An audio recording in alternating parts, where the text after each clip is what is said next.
communion fraternelle. C'est là que Dieu envoie sa bénédiction, dit la parole de Dieu. Amen, dans la communion, quand des frères et des sœurs demeurent ensemble. Et ce matin, amen, on est unis. On est unis dans le nom du Christ. On n'est pas unis au nom d'un homme, ni au nom d'une dénomination. Parce que si on se réunit dans le nom du système, Jésus n'est pas au milieu. Il est écrit dans l'Apocalypse chapitre 3 verset 20, il dit « Voici je me tiens à la porte ». Il se tenait à la porte de l'église. C'est pas l'endroit dans lequel Jésus doit être normalement dans une église. En plus dans son église. Car le texte dit que si 2 ou 3 sont réunis à son nom, il est au milieu. Amen. Et là, il se tenait à la porte. Alors, question est posée, en quel nom l'église se réunissait? Elle pouvait... Écoutez, je me sens libre ce matin. Vous savez, il y a des choses que je n'aime pas trop toucher, comme hier soir, quand il y a des inconvertis, des personnes qui viennent pour peut-être, voilà, pour des premières fois la réunion, ou ne connaissent pas le Seigneur, ils viennent là. Et il y a des fois des personnes, alors je ne dis pas qu'ils le font exprès, Seigneur, mais je veux dire maladroitement. On parle des fois des affaires qui concernent la famille de Dieu devant des étrangers. Car ceux qui ne connaissent pas le Seigneur, ceux qui ne sont pas nés d'eau et d'esprit, aux yeux de Dieu et par rapport à l'Église, ce sont des étrangers. C'est l'épître aux Éphésiens, si ma mémoire est bonne, que Paul dira, vous n'êtes plus des étrangers ni des gens de dehors. Et vous êtes des concitoyens et des saints membres de la famille de Dieu. Amen. Donc ça veut dire ce que ça veut dire. J'avais dit ça récemment quand j'étais à Toulon il y a quelques jours. J'avais dit, vous savez, quand on parle en famille et qu'on règle le compte, moi ça m'arrive, en famille, voilà, on parle, on remet les choses en place. Et quand il y a l'étranger qui vient, vous savez, on se fait des gros yeux. Parce qu'il n'a pas à entendre, bien sûr, notre discussion, c'est un petit peu normal. C'est une discussion familière. Sinon, qu'est-ce qu'il va dire? Par contre, si c'est un membre de la famille qui rentre, on continue la conversation. Mais je dis ça, et vous comprenez ce que je veux dire. Il y a des personnes que au milieu des étrangers, au milieu des inconvertis, sont en train des fois de déballer des choses qui se concernent au sein de la famille de Dieu. Et je pense que c'est une action qui est maladroite. Pourquoi je dis ça? Parce que après, quand les étrangers, entre eux, quand ils se voient, après, ils se moquent de la famille de Dieu. Ils disent, qu'est-ce qui se passe au milieu de vous? Oh là là. Un autre avait dit, qu'est-ce qui vous a mis, le prédicateur? Oh là là. Non, il dit que, et bien sûr, il est étranger, il ne comprend pas, il ne sait pas, donc lui, il a sa vision, il a sa conception des choses, voilà, il parle avec son langage à lui. Je pense que c'est une erreur, mes frères, de déballer des choses familières devant les étrangers. Par contre, ce matin, on est en famille. Amen. Amen. Et quand on est en famille, amen, alors on se sent libre. On peut parler ce matin. Vous me donnez le droit de parler ce matin? Gloire à Dieu. Que Dieu soit loué. Alors, j'aimerais ouvrir la parole de Dieu avec vous dans l'évangile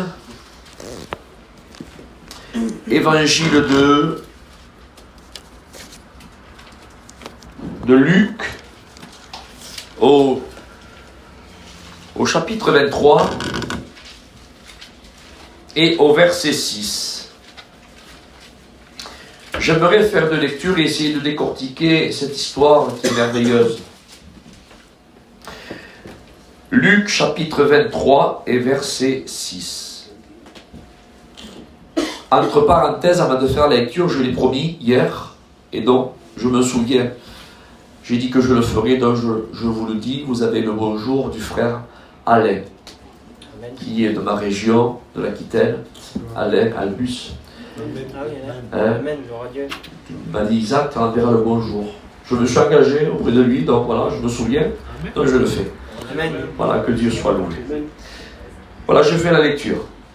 Quand Pilate entendit parler de la Galilée, il demanda si cet homme était galiléen. Et ayant appris qu'il était de la juridiction d'Hérode, il le renvoya à Hérode, qui se trouvait aussi à Jérusalem en ce jour-là. Lorsqu'Hérode vit Jésus, il eut une grande joie, car depuis longtemps, il désirait le voir à cause de ce qu'il avait entendu dire de lui. Et il espérait qu'il ferait faire quelques miracles. Verset 9, il lui adressa beaucoup de questions, mais Jésus ne lui répondit rien. Verset 10, les principaux sacrificateurs et les scribes étaient là. Il accusait avec violence. Verset 11, Hérode, avec ses gardes, le traita avec mépris. Et après s'être moqué de lui et l'avoir revêtu d'un habit écarlate, il le renvoya à Pilate. Et retenez s'il vous plaît le verset 12 qui est très important.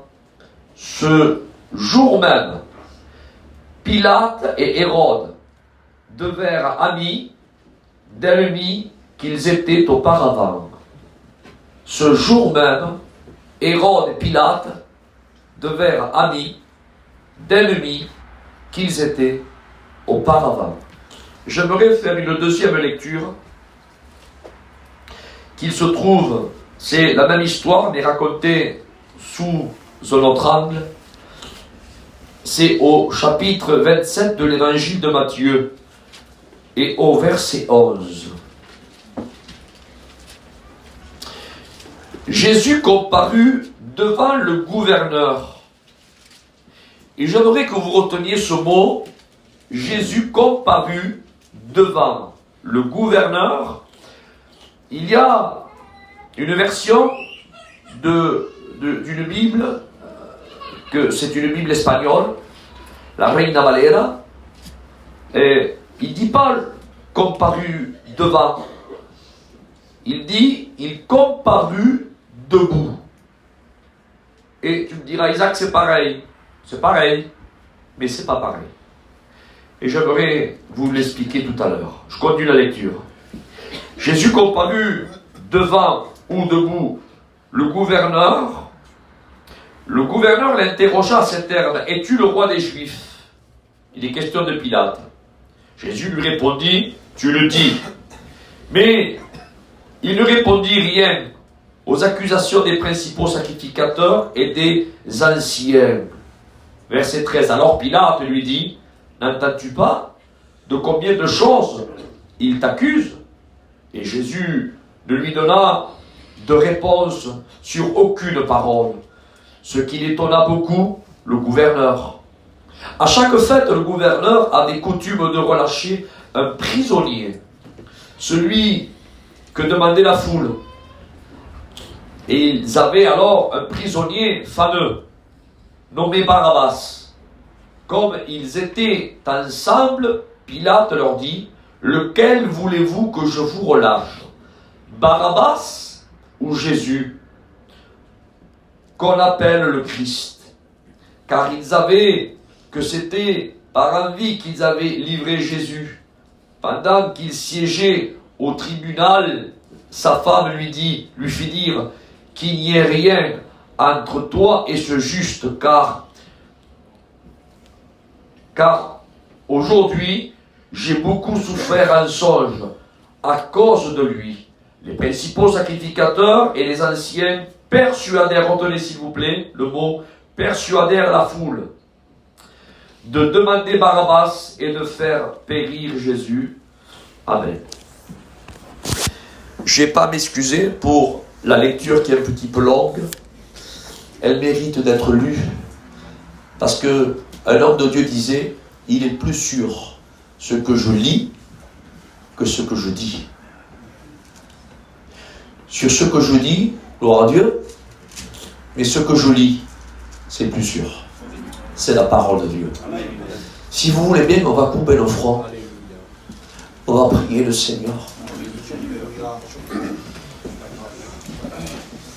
On va demander à Dieu qui nous parle ce matin. Je vais demander à mon frère, le Toulousain. Ah Seigneur. Et Stéphane, oui, excuse-moi. Nous voulons bénir ton nom, te rendre grâce. Avec mes frères et sœurs, nous voulons honorer ta présence au milieu. Merci parce que déjà ta parole est dans le cœur de mon frère. Déjà il est saisi par ton esprit. Alors au nom de Jésus, parle, Seigneur. Nous voulons écouter ta parole, Seigneur. Nous voulons, Seigneur, ce matin que tu puisses, Seigneur, nous conduire, nous diriger par ta parole. On m'a dit, mon frère, ta parole prime dans nos cœurs et dans nos âmes. Alors au nom de Jésus. Maintenant, parle, Seigneur. Et nous voulons, Seigneur, l'aggraver dans nos cœurs. Amen, amen. C'est un fait qui s'est passé dans la parole de Dieu. Hier, on a évangélisé avec le même thème. Je vous ai dit que Christ a été ballotté entre Pilate et Hérode et Caïphe pendant le matin de bonne heure, après avoir passé toute la nuit dans cette oppression, dans cette agonie, et on a lancé cette corde à ceux qui ne connaissaient pas le Seigneur, c'est-à-dire aux étrangers, ou ceux qui ont tourné les épaules à Dieu, comme ça a été dit aussi ce matin, pour que, amen, leur démontrer la souffrance que Christ a subie. Amen. Pour qu'ils n'aillent pas en enfer, mais qu'ils aient la vie éternelle. On a démontré avec la parole de Dieu hier que Christ a souffert. Amen. Car il a été notre substitut. Il a pris notre place. Il a pris ta place. Le châtiment qui nous donne la paix, dit la Bible, Ésaïe 53, est tombé sur lui. Il a été le paratonnerre de Dieu. La foudre de la colère de Dieu est tombée sur lui. Ça devait être tombé sur nous normalement. Mais c'est tombé sur lui. Et ce matin, je voudrais prendre ce passage-là et essayer de le décortiquer d'une autre façon, mais pour nous, l'Église. J'aimerais, si je pourrais donner un titre à ce message-là, Jésus est comparé à Barabbas. C'est quand même quelque chose qui est incomprenable, car on ne peut pas comparer l'incomparable. La vérité contre le mensonge. La vérité, l'amour contre la révolte, contre le crime. La vérité, la vie, mais contre l'erreur. Celui qui est venu, amen, servir contre celui qui voulait la gloire et être servi. L'humilité même contre l'orgueil. C'est incomparable. La lumière contre les ténèbres. Comment comparer, Seigneur, Jésus à Barabbas? Mais tout simplement parce que juste avant, on a mené Christ vers la justice humaine. Et tu me diras, qui c'est la justice humaine? Ben, la justice humaine, c'était Pilate, le gouverneur de la Judée. C'était le préfet de l'époque, si vous préférez. Il était là pour mettre la vérité là où il fallait la mettre l'ordre, appeler blanc ce qui est blanc, bleu ce qui est bleu, vert ce qui est vert. C'était un représentant de la loi. Et normalement, il ne devait pas passer de compromis. Il devait faire valoir, son autorité pour mettre la loi qui était établie, non pas la loi religieuse parce qu'il n'était pas soumis à la loi religieuse parce que c'était pas un juif, mais il aurait dû mettre la loi par laquelle lui-même il était soumis, c'est-à-dire la loi de César et la loi de Rome. Mais il y a un grand mais, et vous me direz, c'est quoi ce grand mais, Isaac? C'est que Pilate, c'était pas n'importe qui. Pilate avait un galon. Pilate avait un siège important. Et par rapport à ce siège et par rapport à ce galon, par rapport à cette place importante qu'il avait, normalement, il aurait dû faire valoir ce que ce galant représentait en réalité. Et Pilate était là, et on amène le Christ devant lui. Et quand premièrement, imaginez la scène, on amène le Christ devant lui, et quand on l'amène devant lui, normalement, quand on venait devant Pilate, on ne venait pas de la même façon que Jésus est venu. C'est pour ça que je vous ai dit, il a comparu devant Pilate. Mais une version dira, il a comparu debout. Et tu me diras, Isaac, c'est pareil. Oui, mais non, c'est pas pareil. Parce que quand on venait normalement devant le gouverneur Ponce Pilate, c'est-à-dire celui qui a l'autorité de vie et de mort, on venait en rampant devant lui. On venait en tremblant devant lui. On venait avec la bouche sèche devant lui. On ne laissait même pas le temps de parler à Pilate, tellement qu'on essayait de se justifier pour éviter la mort et pour persuader celui qui a le pouvoir de nous délivrer de la mort. Pilate avait l'habitude de voir des hommes ramper devant lui et de lui dire « Attends, ne parle pas, attends, laisse-moi parler. » Parce que les prisonniers voulaient se justifier pour échapper à la mort. Mais là, ça ne se passe pas comme ça. Regardez quel homme, Jésus. Pilate a été imprégné par le charisme de Jésus. Pilate a été imprégné par la stature de Jésus. Quand on a amené Jésus devant Pilate avec la nuit qu'il a passée, avec les moqueries qu'il a passées, avec les gifles qu'on lui a foutues. Écoutez, parce qu'il venait de Caïphe, le souverain sacrificateur. Il y a certains moments là-bas, on l'a giflé. Écoutez, sûrement, je dis ça comme ça, peut-être qu'il devait avoir des marques dans ses jours.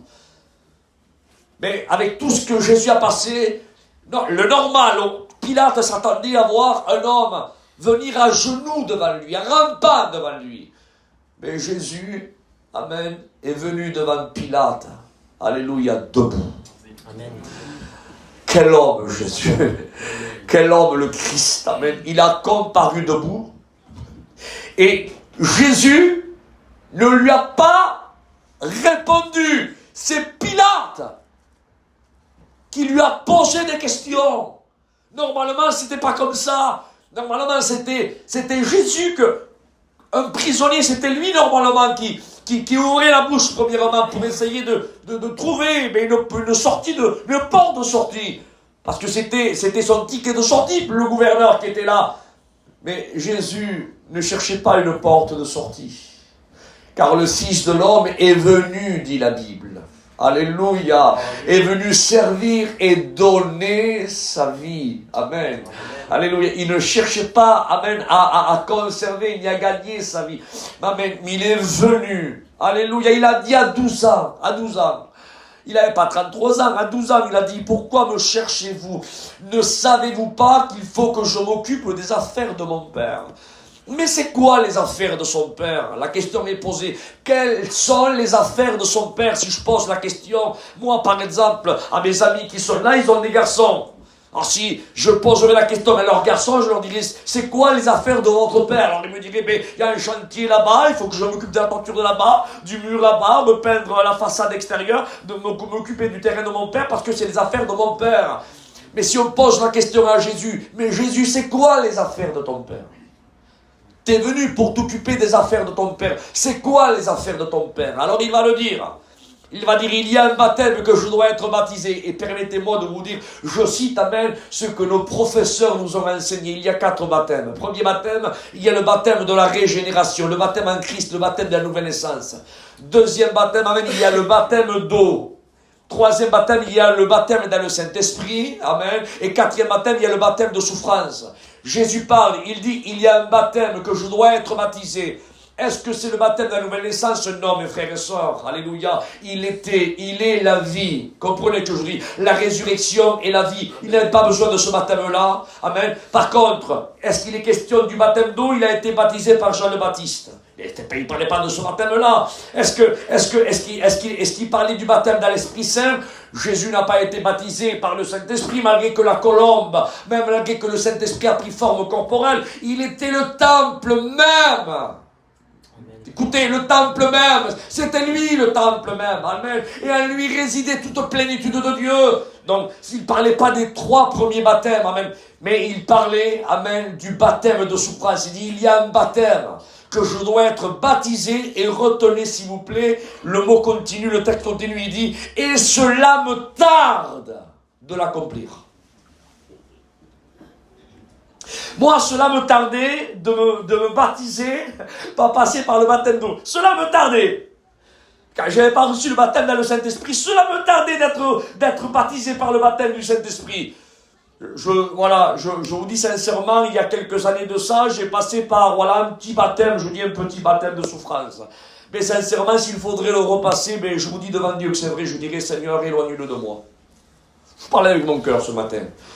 Mais Jésus, lui, c'était pas la même souffrance que mon baptême dans lequel moi j'ai été baptisé, ce petit baptême de rien du tout, est-ce que vous comprenez? Parce qu'il y en a qui ont beaucoup souffert comme Job, et d'autres parmi nous, qui ont beaucoup souffert, Seigneur, on ne va pas tous nous énumérer, ça sert à rien, mais on en connaît plein qui ont reçu ce baptême-là, de baptême de souffrance, mais par rapport, amen, à ce que Jésus a subi, comprenez? On l'a décortiqué hier, et encore ma bouche n'est pas assez grande, et mon vocabulaire n'est pas assez enrichi de la connaissance de la parole de Dieu par rapport à tout ce que Christ a subi. Est-ce que vous comprenez ce que je veux dire?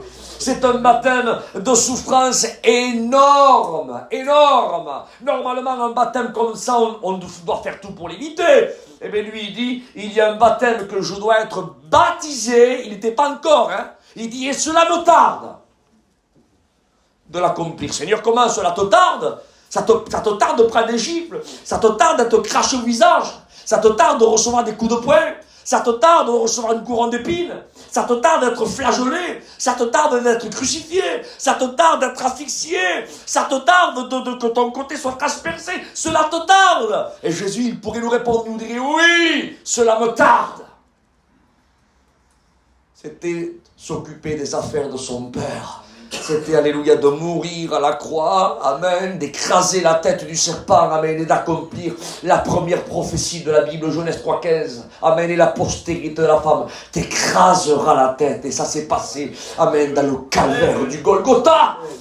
Que Dieu soit loué. Alors Isaac, tu vas venir où? Amen. J'ai bifurqué un petit peu, amen, pour vous dire, alléluia, comme quoi Christ, quand il s'est présenté devant Pilate, alléluia, il ne s'est pas présenté en tremblant. Alléluia, car cela le hâtait. Amen. Il était prêt, amen. Il est venu pour mourir, amen, pour accomplir la volonté de son Père, pour que cette heure, amen, vienne, amen, pour qu'il soit pendu entre ciel et terre, prendre notre malédiction. Et c'était dans les heures qui allaient suivre que tout cela allait se réaliser. Et quand il est venu devant Pilate, il n'est pas venu en tremblant. Il est venu, frères et sœurs, debout devant Pilate. Et Pilate, quand il a regardé, alléluia, il a vu en lui. Quel regard Jésus devait avoir? Le regard de Jésus, amen, la vérité, amen, la véritable justice, la justice, amen, qui est pure, qui est sainte, qui est transparente, alléluia, la justice, amen, faite chair, car Christ, alléluia, Dieu est amour et il est aussi justice, alléluia, amen. Imaginez devant, alléluia, ce gouverneur qui était en face de lui, qui était un représentant de la justice, mais de la justice humaine. Or, la Bible déclare que la justice de l'homme est semblable à un vêtement souillé. Et tu me diras, Isaac, c'est quoi la souillure de ce vêtement-là que la Bible prend référence? Avec le respect que je vous dois, c'est quand les lépreux à l'époque, ils avaient comme de la misère qui sortait. Eh bien, certainement, on prenait un bout de chiffon, on s'essuyait la misère.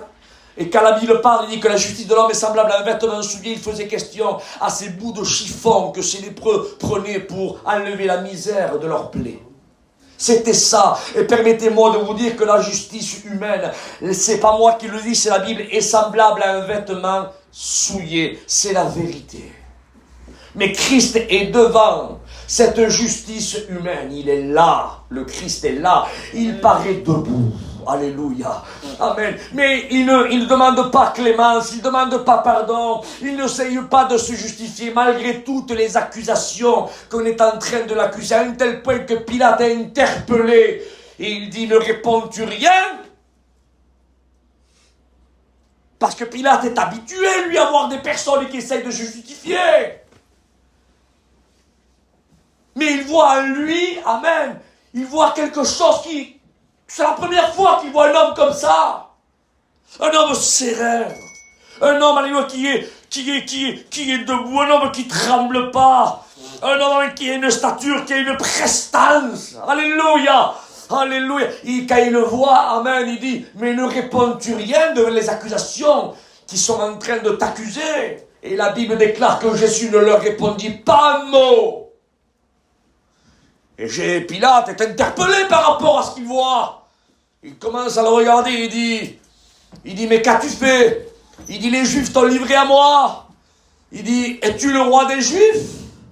Jésus, amen. Écoutez ce que je dis, c'est important. Il aurait pu, maintenant on rentre dans le message, il aurait pu camoufler la vérité par une autre vérité. Et comme on est en famille ce matin, amen, on va parler librement, sans aucune retenue. Vous me le permettez, les frères serviteurs de Dieu.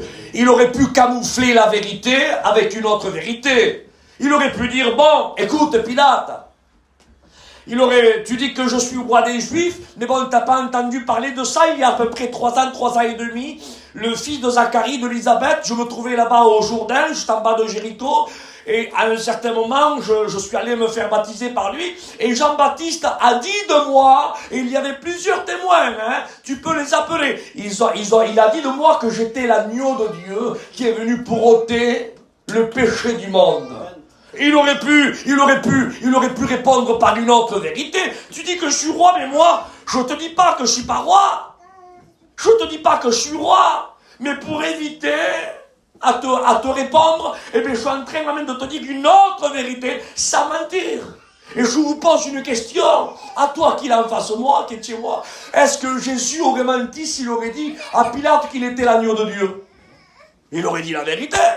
Mais écoutez, eh bien, permettez-moi de vous dire, eh bien, que ça, amen, eh bien, ça aurait été une déviation qui n'était pas pure devant Dieu. Et Dieu veut, amen, que la vérité soit au fond du cœur. Alléluia.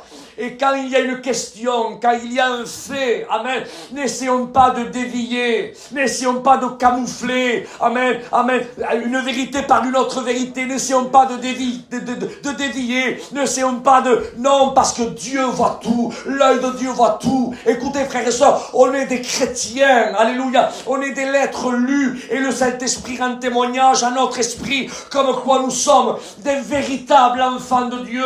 On n'est pas des religieux, on est des véritables enfants de Dieu. Et un enfant de Dieu, amen, a été régénéré. Et dans le mot régénéré, il y a le mot gène. Nous portons les gènes de la parole.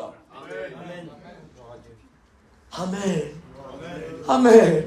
Et quand Jésus, alléluia, est en train d'amen de regarder Pilate, alléluia, il répond à la question de Pilate. Il dit, tu le dis, je suis roi et mon royaume n'est pas de ce monde.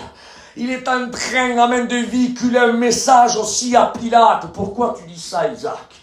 Parce que Pilate, n'oubliez pas qu'il est porteur de quelques galons. Il a une siège très importante. Il parque pas les chevaux dans les rues de Jérusalem. C'est quelqu'un qui siège, qui est haut placé. C'est le chef de la police de l'époque, le préfet de l'époque. T'es pas rigolo, le monsieur. Et Pilate a peur. Il a peur parce que si sa hiérarchie apprend qu'il y a notre roi qui est en train de se proclamer, il peut avoir un tumulte. Et s'il ne fait pas bien son travail, eh ben, César va le destituer de ses médailles, de ses galons, et au lieu d'être préfet, eh ben, il va le mettre là en train de parquer les chevaux dans les rues de Jérusalem. Et comme il veut garder son galon et son siège,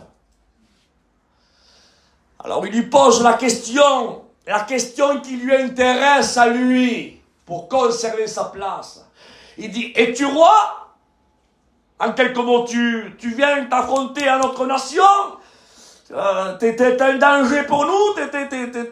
Es-tu roi? Et il dit, mais comme Jésus, il est le chemin, la vérité. Dites amen s'il vous plaît. Amen. La vérité. Amen. La vérité. Alléluia. Et la vie, il répond, il dit, je suis roi. Mais il le tranquillise. Alléluia. Il dit, mais mon royaume n'est pas de ce monde. Mon royaume n'est pas de ce monde. Il dit, je suis né, je suis venu pour rendre témoignage à la vérité. Ah, il lui véhicule un message. Je suis né et je suis venu pour rendre témoignage à la vérité. Et Pilate, lui qui est un représentant de la vérité qui doit faire régner l'ordre. Mais comme la justice humaine, la vérité humaine est semblable à un vêtement souillé, mais il est en face la vérité, amen, faite chair. Il est en face, amen, la justice faite chair. La véritable justice, celle qui n'est pas souillée. Amen. Et bien là, il est en train de lui véhiculer le message, il est en train de lui dire, Pilate, il y a une différence entre toi et moi. Parce que Pilate dit, mais qu'est-ce que la vérité? Et Jésus dit, la vérité, il dit, quiconque aime la vérité, écoute mes paroles. Alléluia. Et le message qui est en train de véhiculer, en hébreu, on appelle ça le sod. C'est le secret du message. C'est le message dans le message. Et le message, qu'Hérode a compris, c'est comme quand des avocats se parlent entre eux, ils parlent des mots que nous, on ne comprend pas, des petits voyageurs. Des médecins se parlent entre eux, et nous, on ne comprend pas parce que, voilà, comme nous, entre gitans, on va se parler. Et le petit sédentaire qui est là-bas, il ne comprend pas notre vocabulaire. Si moi, je dis à José, au mois de mai, on se verra à Gien. Ben, il sait qu'on va à la convention, est-ce que vous comprenez? Si je dis à un sédentaire, eh bien moi, je dis, on va à Gien, le sédentaire, il dit, oui, vous allez faire quoi à Gien? Vous allez regarder le musée de la chasse? Vous allez faire quoi? Vous allez regarder la porcelaine? Il ne sait pas, est-ce que vous comprenez? Mais moi et lui, on sait, est-ce que vous comprenez? Sans donner les détails. Et on appelle ça le message dans le message, il n'y a pas besoin de tout décrypter pour comprendre. Et Jésus est en train, de véhiculer ce message-là à Pilate, en quelques minutes, il est en train de dire, Pilate, il y a une différence entre toi et moi. Toi, tu es soi-disant, un représentant de l'ordre, un représentant de la vérité. Mais moi, je vais te montrer la différence qu'il y a entre toi et moi. Moi, je suis, amen, la vérité faite chair. Et toi, tu es qu'un représentant. Alléluia. Et la différence qu'il y a entre toi et moi, c'est que même en sachant la vérité, qu'en moi, tu ne trouveras rien qui mérite la mort, mais comme tu aimes ton galon et ta place, tu vas te laisser tordre.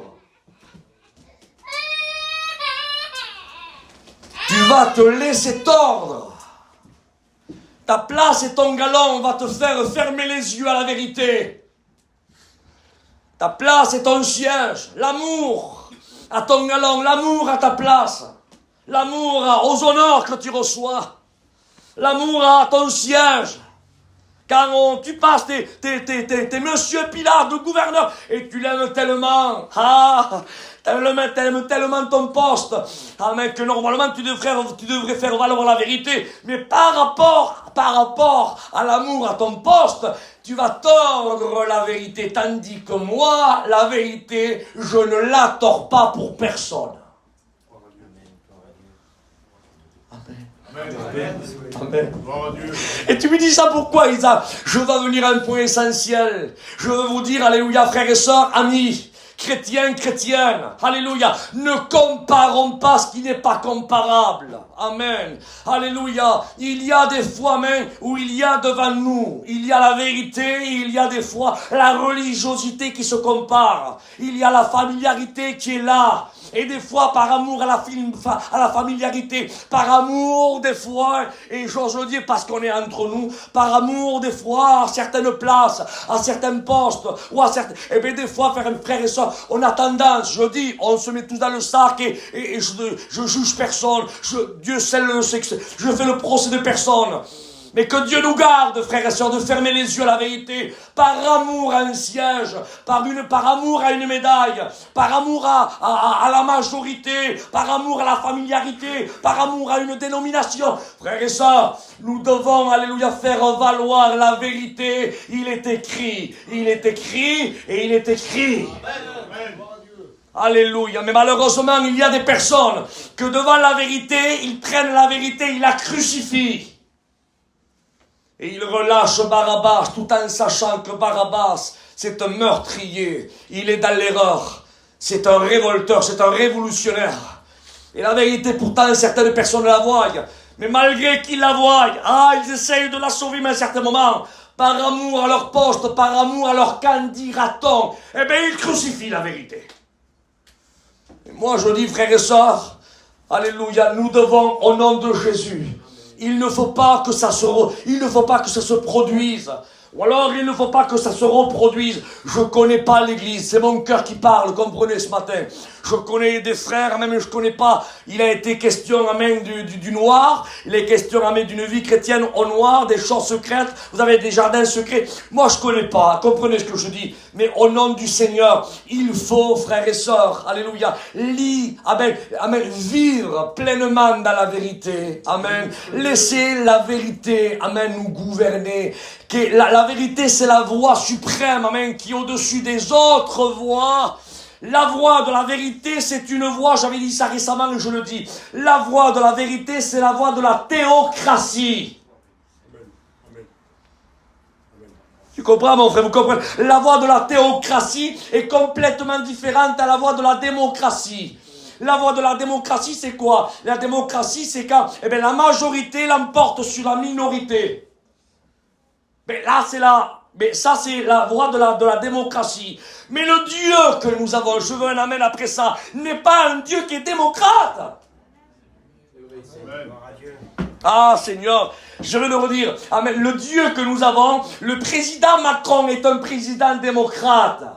Les présidents qui gouvernent la terre, c'est des autorités démocrates. Ils sont là par rapport à la voix de la majorité. Mais le Dieu, amen, qui nous a tant aimés, qui s'est dévoué de son ciel de gloire, qui s'est matérialisé, qui a subi tout ce qu'il a subi, amen, pour nous racheter, amen, de notre vaine manière de vivre et de faire de nous ce que nous sommes aujourd'hui, c'est-à-dire des sauvés. Écoutez, n'est pas un Dieu démocrate, est un Dieu théocrate. Ça veut dire quoi exact? Ça veut dire, amen, que quand Dieu parle, alléluia, malgré qu'il y a seulement qu'une seule voix, amen, qui dit oui, et s'il y a 30 000 voix qui disent non, c'est le oui de Dieu qui l'emporte.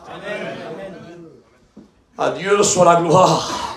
Mais malheureusement, la religiosité, amen, font plier la voie de la théocratie, amen, et ils mettent en avant la voie de la démocratie. Oui, mais la démocratie, elle est valable quand la voix de la théocratie se tait. Mais quand la voix de la théocratie parle, amen, la voix de la démocratie, elle ne compte plus. On la met en arrière, on la bannit, elle est exclue. Car le Dieu que nous avons, alléluia, c'est un Dieu, amen, qui dit, amen, et moi je vous dis. Vous avez entendu dire, oui, mais maintenant moi je vous dis. C'est moi qui vous dit, alléluia. Et nous ne devons pas rentrer dans un système. Faisons attention, frères et sœurs, à notre vie chrétienne. Je me parle à moi, je suis avec vous. Nous vivons une période, je le dis au nom du Seigneur, je fais partie de ceux qui croient que le Seigneur est sur le point de revenir. Et on doit faire attention, attention. C'est une alerte rouge, attention, amen. Nous devons redoubler de vigilance. Nous devons nous examiner, comme dit Paul. Examinez-vous pour savoir si vous êtes encore dans la foi. Faire un auto-examen, alléluia, un auto-examen. Et si on est encore dans la foi, mais c'est quoi la foi? La foi, mais c'est la fidélité à la voie de la théocratie. La foi, mais c'est l'obéissance à la voie de la théocratie. La foi, mais c'est l'intégrité à la voie de la théocratie. Et faisons attention à ne pas se laisser plier par la voie de la familiarité, par la voie de la majorité, par la voie de la religiosité, par la voie du copinage. On a tendance à voir. Elle est là la vérité. Mais il ne faut pas rester mal. C'est mon neveu, c'est ma nièce, c'est mon cousin, c'est mon fils, c'est mon oncle, c'est mon ancien, c'est mon étudiant. Je ne peux pas. Oui, mais c'est là, la vérité, elle est là.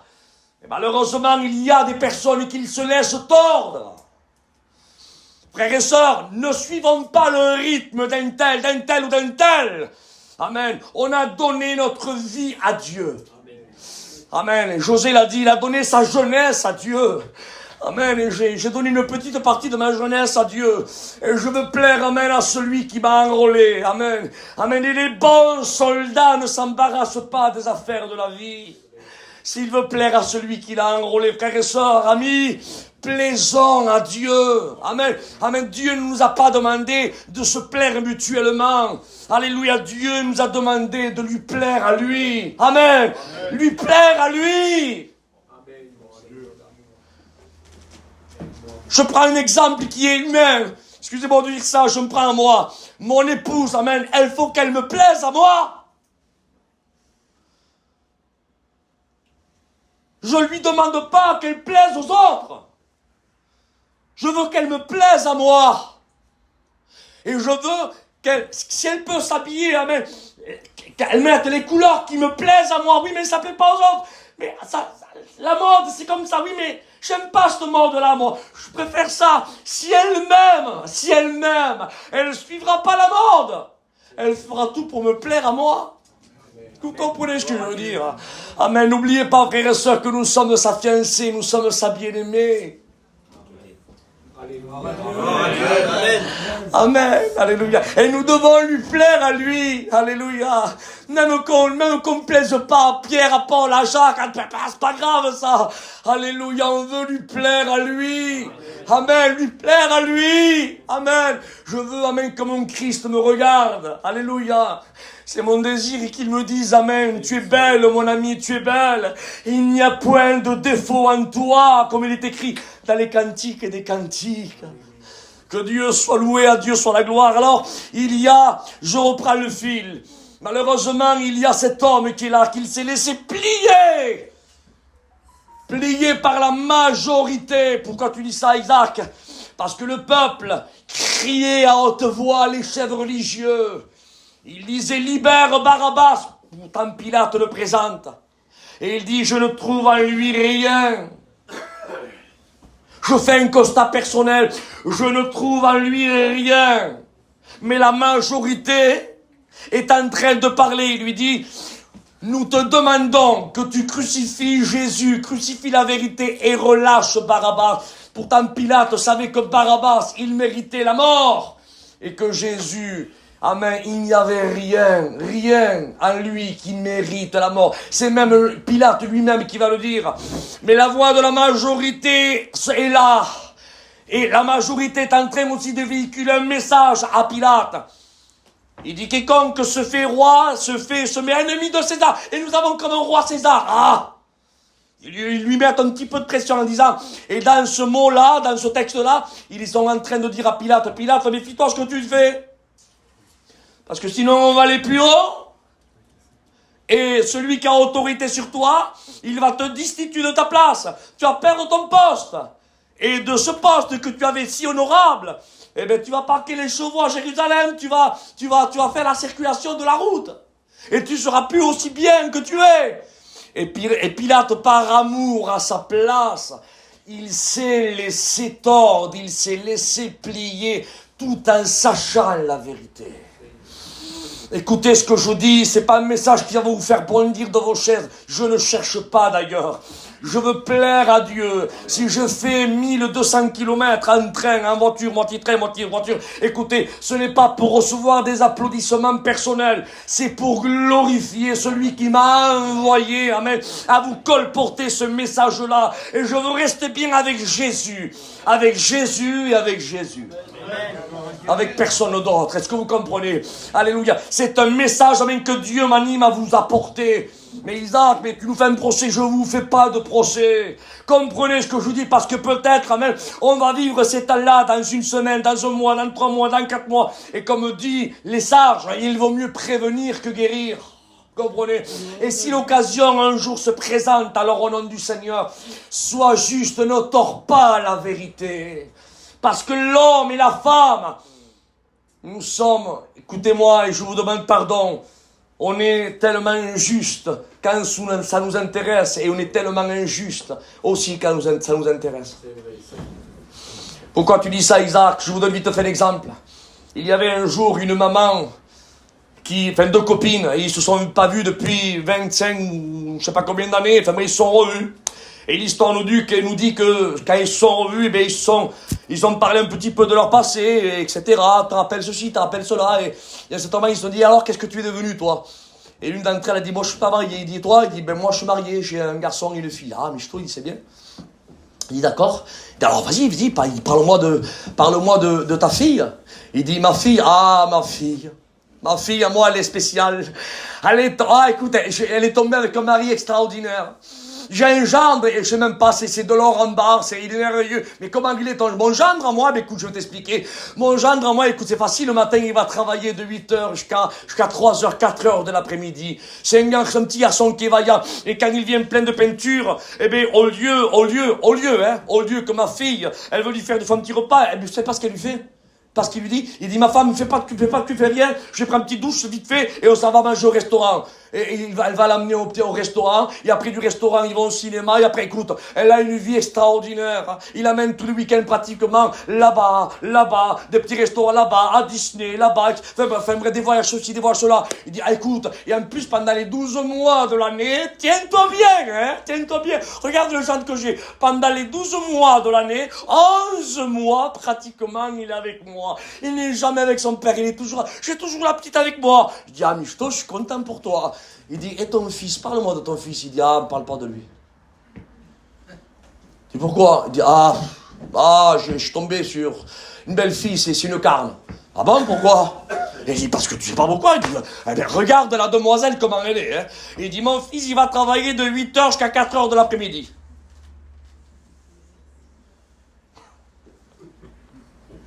Il dit, quand il revient de travail, il est rempli de peinture, ma demoiselle ne veut pas lui faire à manger. Elle lui dit, allez, change-toi et amène-moi au restaurant. Et mon petit, je le vois là, il est fatigué, il n'en peut plus, il faut qu'elle amène mademoiselle au restaurant. Et tous les week-ends, il faut aller là-bas, il faut aller à Disney, il faut aller là-bas, à droite, à gauche. Et écoute-moi, et en plus, la cerise sur le gâteau, il passe 11 mois, c'est chez beaux-parents, et à peine 20 jours chez moi. Ne me parle pas de lui. Voyez-vous, frères et sœurs, quand ça nous intéresse, on élève nos gendres. Mais quand ça ne nous intéresse pas, on abaisse nos belles filles. Ça, c'est la justice humaine. Mais la justice de Dieu, elle n'est pas comme ça. La Bible dit, amen, que le poids juste est agréable à l'Éternel. Alléluia. Le poids juste est agréable à l'Éternel. Et j'aimerais continuer. Permettez-moi de vous dire, frères et sœurs, alléluia, nous devons, amen, alléluia, marcher, amen, dans les empreintes du Christ. Faisons valoir, amen, la vérité de la parole. Ne passons pas de compromis avec qui que ce soit. On est des hommes de Dieu. T'es orgueilleux, Isaac? Non, je connais mon identité. C'est pas de l'orgueil, ça. Je suis un homme de Dieu. Mais comment un homme de Dieu? Tu es un apôtre? Mais je ne suis pas dit que je suis un apôtre. Je ne suis pas dit que je suis un prophète. Je vous dis que je suis un homme de Dieu. Et oui, bien sûr, je suis né de Dieu. Je suis un homme de Dieu. Sinon, je serais un homme du monde. Sinon, je serais un homme charnel, je serais un homme perdu, un homme des ténèbres. Mais je suis un homme de Dieu, parce que je suis né, amen, de Dieu, de la parole, de l'esprit. Je suis un homme de Dieu, amen. Jésus a dit, quand vous priez, vous direz notre Père. J'ai un Père dans le ciel, j'ai un frère aîné qui est le Christ, amen. Et alléluia, et je suis cohéritier avec le frère aîné. Amen, j'ai une demeure que mon frère aîné m'a préparée dans Jean 14. Et en plus de ça, assis-toi bien, hein. Regarde, je m'assoirai même sur le trône de Jésus. Jésus a dit, à celui qui vaincra, il s'assoira avec moi sur mon trône. Je suis pas n'importe qui. Hein. Et en même temps, tenez-vous bien, je veux l'amener après ça, s'il vous plaît. Les anges qui n'ont jamais connu la terre corrompue comme nous l'a connue, ils sont nés dans le ciel, dans la sainteté de Dieu. Et ils ont accepté volontairement, amen, de dérouter, de dévier, amen, le plan et les voies de Dieu. Et ils ont chuté, sont devenus des démons. Nous, les rachetés, la Bible déclare qu'on devra nous participer à les juger. Vous voyez pas comment le Seigneur nous a élevés? Alors, mais moi, je connais mon identité. Et tu connais ton identité, tu es une femme de Dieu. Tu es un homme de Dieu. Alléluia. Ce qui fait de toi un homme de Dieu, c'est pas ta belle prédication. C'est pas parce que tu parles en langue. C'est pas parce que tu as le don de prophétie. Non, non, non, non. Ce qui fait de toi un homme et une femme de Dieu, amen, c'est parce que la grâce a fait de toi ce que tu es. Amen. Alléluia. Alors je continue. Vous donnez 5 minutes ou 10 minutes de plus, s'il vous plaît. Amen. Nous devons, frères et sœurs, amen, prendre position. Pourquoi tu dis ça, Isaac? Parce qu'il y a des hommes encore, des hommes irrésolus, qui se font mener là par le bout du nez. On dirait des enfants encore spirituels, sans aucune conviction. Ils disent ou ils disent pas. Ils tranchent, ou alors ils tranchent pas. Ils ne plongent pas les regards sur ce que dit la parole de Dieu. Ils n'ont aucune conviction personnelle. Et ça me rappelle un petit peu le passage, là, qu'on vient de lire. Il dit que les anciens persuadèrent le peuple de crucifier Jésus, de libérer Barabbas. Ils sont là comme des spectateurs. On est plein, qu'est-ce qu'on fait?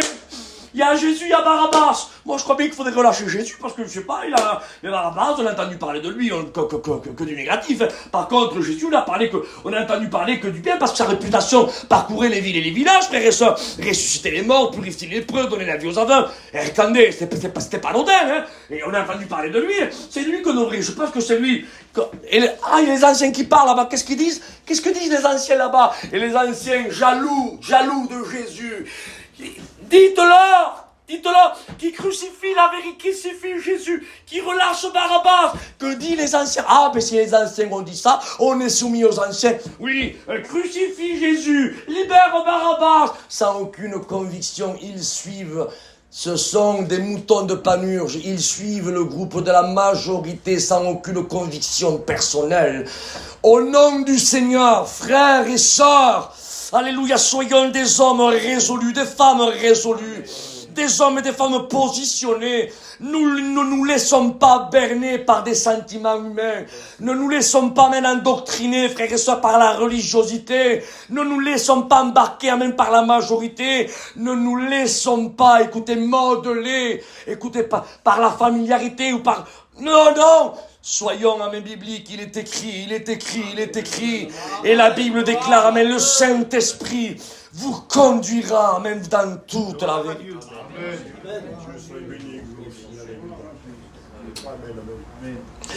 Isaac, c'est pas un message que je voulais entendre. Mais écoute, moi aussi, c'est pas un message que je voulais prêcher. Mais le Saint-Esprit m'anime à apporter ce message-là parce que j'en ai besoin.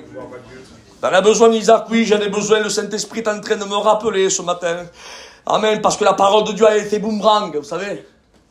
Ça va là et ça revient. Et le Saint-Esprit me parle aussi à moi. Il me dit, Isaac, tu entends bien ce que je suis en train de dire à travers ta bouche? Oui, Seigneur. Oui, Seigneur, tu es mon serviteur, tu es mon enfant. Oui, Seigneur. Alors, alléluia, fais ce qui est écrit. Fais ce qui est écrit, ne suis pas parce que tu es espagnol, parce que tu es catalan, parce que tu es yéniche, parce que tu es sinto, ou parce que tu es... Voilà. Non, tu es mon serviteur, tu as été racheté au même prix que tous les autres, tu ne vaux pas mieux que les autres, tu as été racheté au même prix, tu es pas meilleur, ni tu es pas pire, vous êtes tous égaux. Alors fais ce que je te dis, plaît-moi à moi, et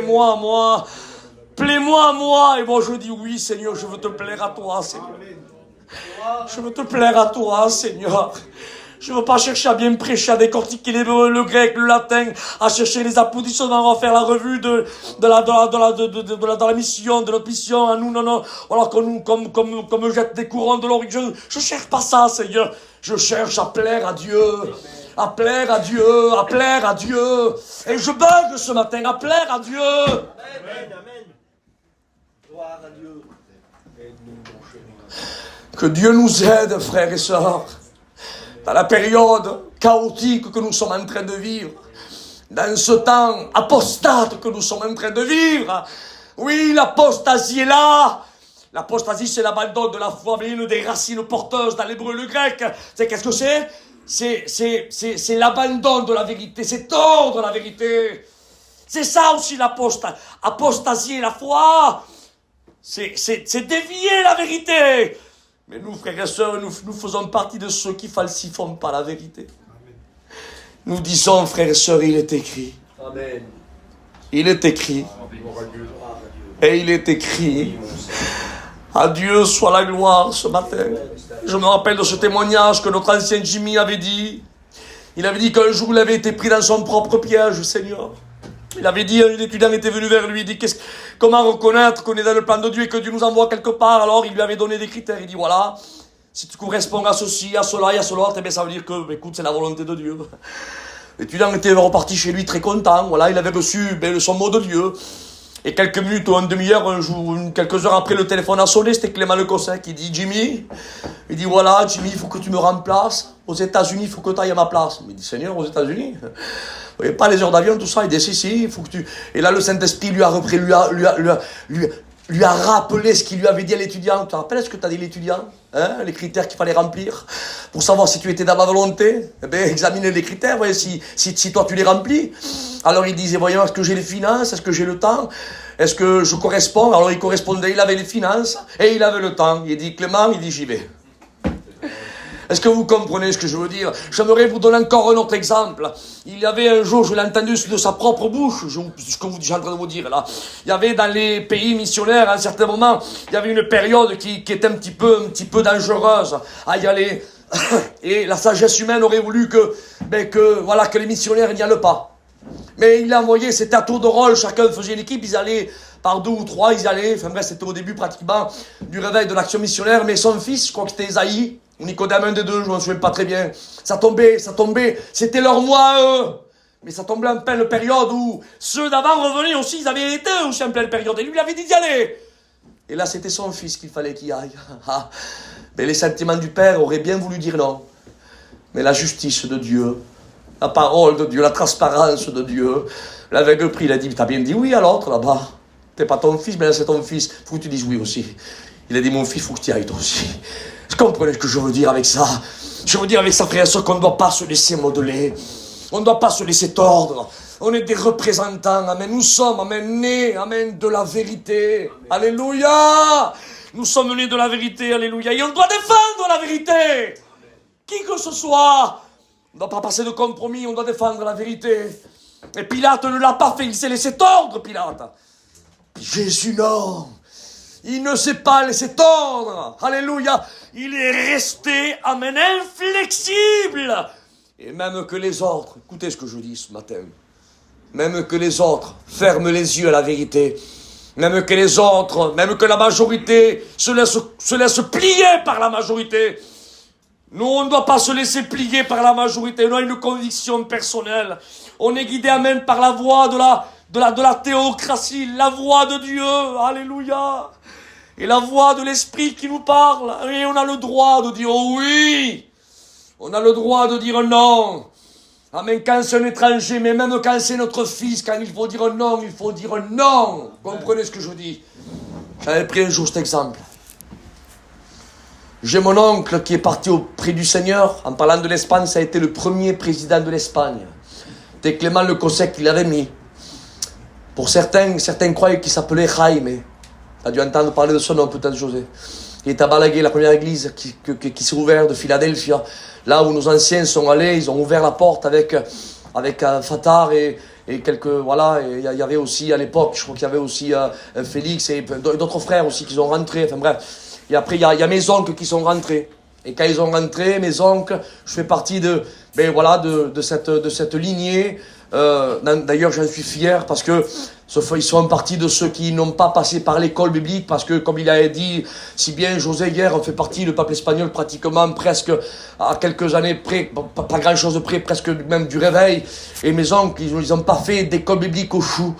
Et ils sont rentrés en Espagne parce qu'avec les frères, Fattar avait ouvert la porte et eux sont rentrés aussi parce que Fattar ne parlait pas espagnol. Et donc quand ils sont rentrés, bien sûr, et donc Fattar, je crois de mémoire, j'ai même la revue chez moi, il avait pris 10 jours de prison à cause de l'évangile parce que c'était rude là-bas, il n'y avait pas le droit de l'expression comme en France.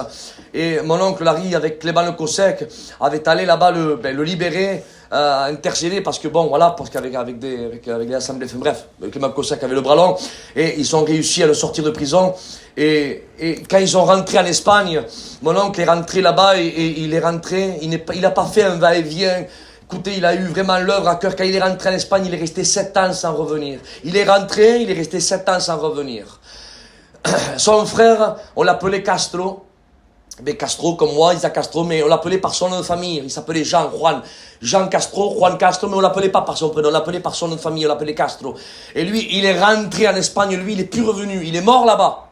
Pour l'œuvre de Dieu. Écoutez, il a été le père spirituel de toute la Catalogne. Mon oncle Larry, il a été le père spirituel de tout ce qui est juste en bas d'Andalousie. Son cousin Germain, qui est Joselito, il a été le père de l'Andalousie. Son autre cousin Germain et beau-frère en même temps, Marido, il a été aussi le père spirituel de tout ce qui est Aragon. Enfin bref, et d'autres, et Manolo, enfin bref, et aussi, et je connais un petit peu l'histoire, bien sûr, de la nation dans laquelle j'ai hérité de mes parents, la nation d'Espagne, et il y avait aussi le Emiliano, qui est parti aussi dans tout ce qui est Burgos, et après ils sont allés ouvrir aussi en même temps le Portugal, je vous parle de ça, et ils sont rentrés, et mon oncle a été le premier président de l'Espagne que Clément Le Gossec l'avait établi, parce que c'est une œuvre qui s'est enflammée très très vite aujourd'hui, ça frôle les 5000 prédicateurs, voire un peu plus, et ça frôle à peu près entre 1200 et 1500 églises, c'est quelque chose de colossal. À chaque village, il y a peut-être des centaines et des centaines d'Espagnols, des gitans comme nous, de toute ethnie bien sûr, mais il y en a, ce que vous comprenez, la majorité gitans espagnols comme moi. Mais il y a aussi des mercheros, comme ça a été si bien dit hier par José, et c'est notre peuple aussi, parce que on est le peuple gitan voyageur, Zigan, et le peuple gitan, c'est le peuple gitan, et donc voilà. Alors tout ça pour revenir à vous dire que mon oncle là, à un certain moment, quand il est revenu ici en France, son fils qui avait 12 ans à l'époque là-bas en Espagne, quand il est revenu, il avait 17-18 ans, et il vivait sous sa toiture, sous son toit, mais il n'était pas marié. Et sous son toit, à un certain moment, il venait travailler et il lui montrait des chèques. Il dit, ah papa, ce que j'ai vendu, regarde. Il dit, voyons mon fils. Alors il prenait le chèque comme ça, mon oncle, voyons. Il dit, voyons mon fils. Il dit, d'accord, 400 000 à l'époque. Bon, ça fait 600 € d'aujourd'hui. 400 000, c'est pas ancien, Seigneur. 4 000 francs, quoi. Et parce qu'on parle, nous, en 1000, vous savez encore aussi, hein, bon, c'est Villeneuve, c'est pas Paris aussi, vous comprenez, hein. Bon, on n'a pas des sabots en bois, mais bon, presque, on les a enlevés il n'y a pas très très longtemps. Et tout ça pour vous dire qu'il y avait un chèque là de 600 € d'aujourd'hui, 4000 francs de l'époque. Il dit d'accord, 4000 francs mon fils, impeccable. Il dit qu'est-ce que t'as vendu? Il dit papa, je tombais sur un bon gadget, j'étais un converti. Il dit j'ai vendu 2 petites parures de drap qui coûtaient à l'époque peut-être 100 francs, 15 € d'aujourd'hui. Il dit d'accord, et après qu'est-ce que t'as vendu? Il dit j'ai vendu que ça papa, t'as vu quel bon gadget t'as vu? Il dit d'accord papa, d'accord, t'as vendu ça mon fils, ah c'est bien mon fils. Il dit d'accord, il a pris le chèque, il a déchiré en deux, il a dit escroc que tu es. Il dit, comment papa, mais c'est pas toi, t'es pasteur, je suis pas pasteur moi, c'est moi qui ai vendu, je suis pas chrétien. Il dit, mais toi tu vis sous mon toit, et comme tu vis sous mon toit, amen, c'est la voix de Dieu, c'est la parole de Dieu qui gouverne ma maison, et ce n'est pas toi, je ne me plierai pas, amen, à tes petites escapades. C'est pas moi qui va me plier à toi, mais c'est toi qui va te plier, amen, à ce que moi, je me suis plié à celui qui gouverne ma maison, c'est-à-dire Dieu. Frères et sœurs, amen, il faut que la vérité gouverne dans notre maison. Et on doit dire à notre maison, là je vais toucher quelques cordes sensibles, mais tant pis, je m'y pète, je continue. On doit dire à nos enfants, ma fille, cet habit que tu portes ne va pas, ma fille. Mais c'est moderne. Je sais pas, 28 ans. Je suis un enfant, j'ai 17 ans. Oui, mais t'es pas trop enfant, ma fille. Pour moi, tu seras toujours mon bébé, même que t'as 30 ans, tu seras mon bébé, ma fille. Mais t'as 17-18 ans, t'as 19 ans, ma fille, ce que tu comprends, t'es même que t'es mon bébé à moi, ce que tu comprends. Mais les gens ne te regardent pas comme un petit bébé. Et la robe que tu portes, ma fille, tu comprends bien que c'est pas adéquat.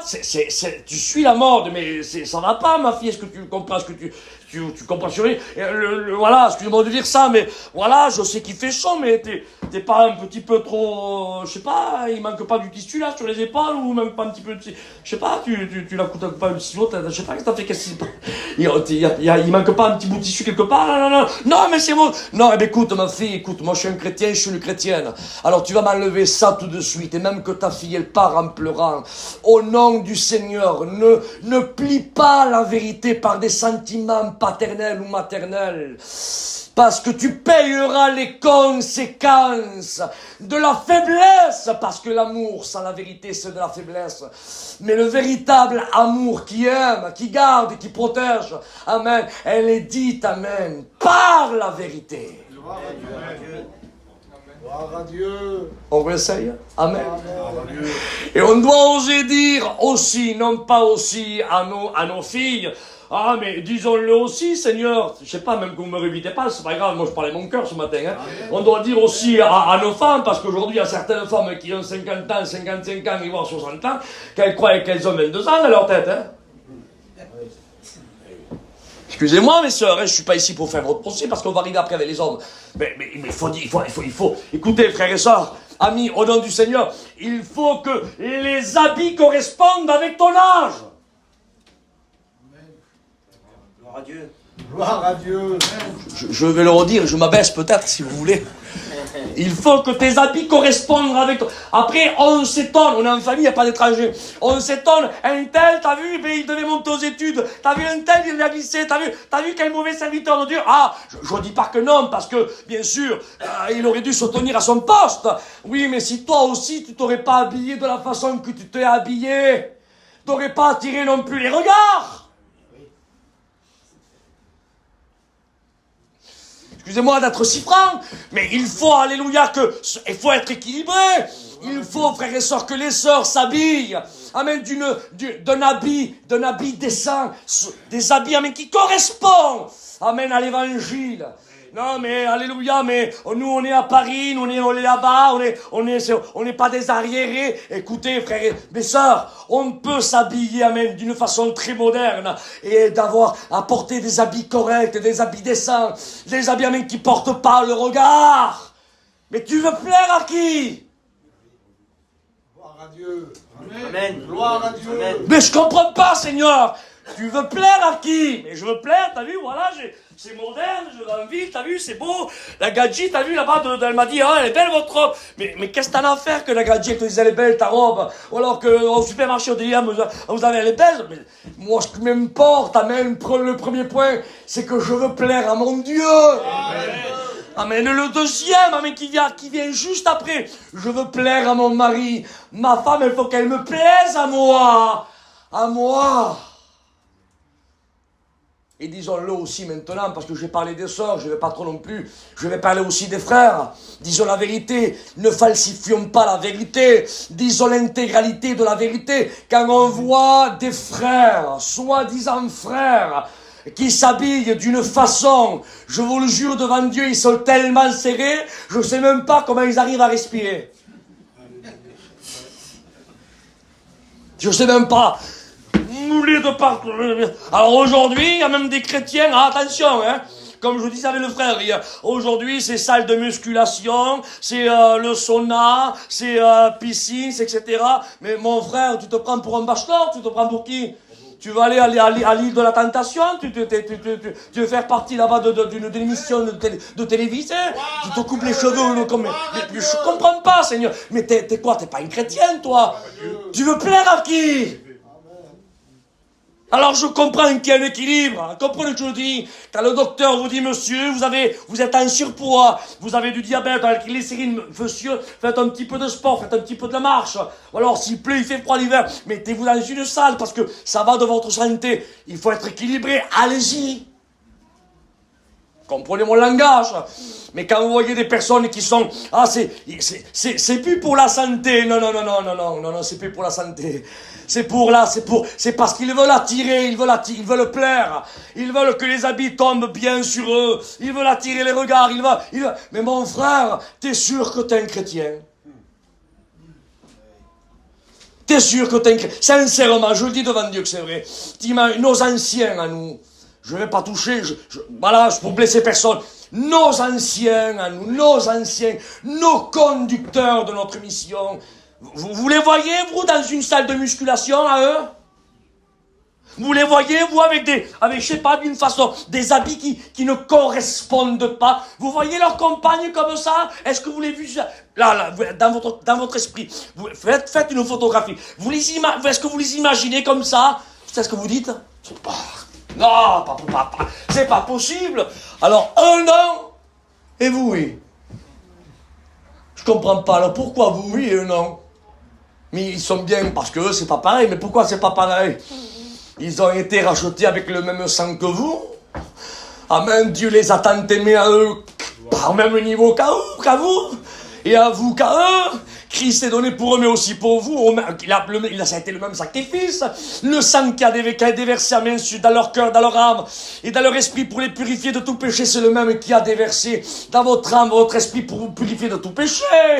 Vous faites partie, on fait partie du même corps. On a le même Dieu. Amen, nous sommes le temple de l'esprit.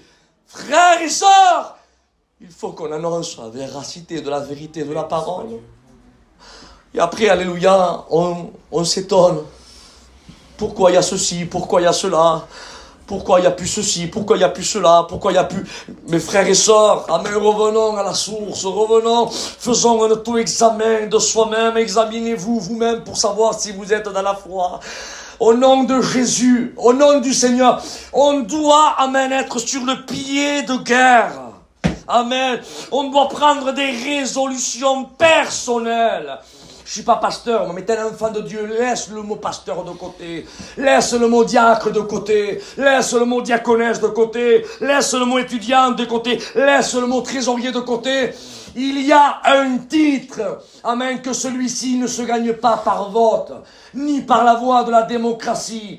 C'est un titre, amen, qui t'a été donné par la grâce. Il est bien plus honorable que tous les titres. C'est le titre d'enfant de Dieu. Et c'est ce titre-là, mais que tu dois évaluer. Ce que Dieu a fait de toi. Alléluia, tu dois faire un auto-examen. Examinez-vous vous-même. Alléluia.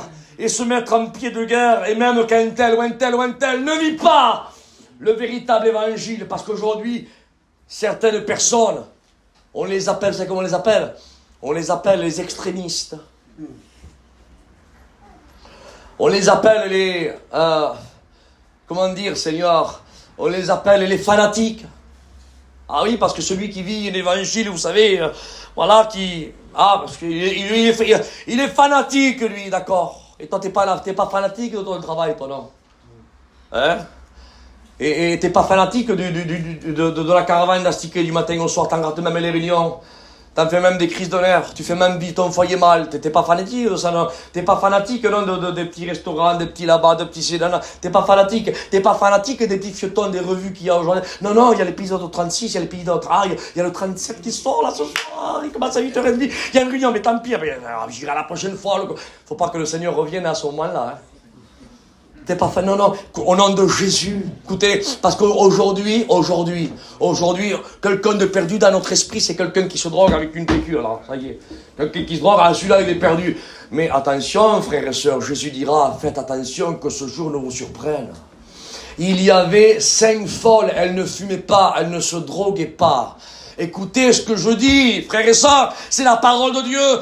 Il n'est pas écrit qu'elle se droguait. Elle n'est pas écrit que c'était des bagarreurs. C'est pas écrit que c'était qu'ils ont pris le fusil. C'est pas écrit ça. C'est seulement écrit que leur lampe manquait d'huile. Et qu'est-ce qui s'est passé? Qu'est-ce qui s'est passé? L'époux est venu et c'était trop tard pour elle. Frères et sœurs, veillons sur notre lampe. Que notre lampe huile toujours. Huile toujours, frères et sœurs. Que l'huile ne cesse, amen, de couler. Et que la flamme soit là. Amen. Et que l'Esprit, amen, nous anime à dire amen. Viens, Seigneur, nous chercher. Viens, nous t'attendons, Seigneur. Alors, ce matin, qu'est-ce qu'on va faire? Alléluia. Et j'aimerais conclure. Regardez l'exemple des exemples. Ah, il y en a d'autres, mais j'en ai pris un. C'est écrit dans le livre de Jérémie au chapitre 32 et au verset 9. Et vous me direz, qu'est-ce qui s'est passé à ce chapitre-là et à ce verset-là?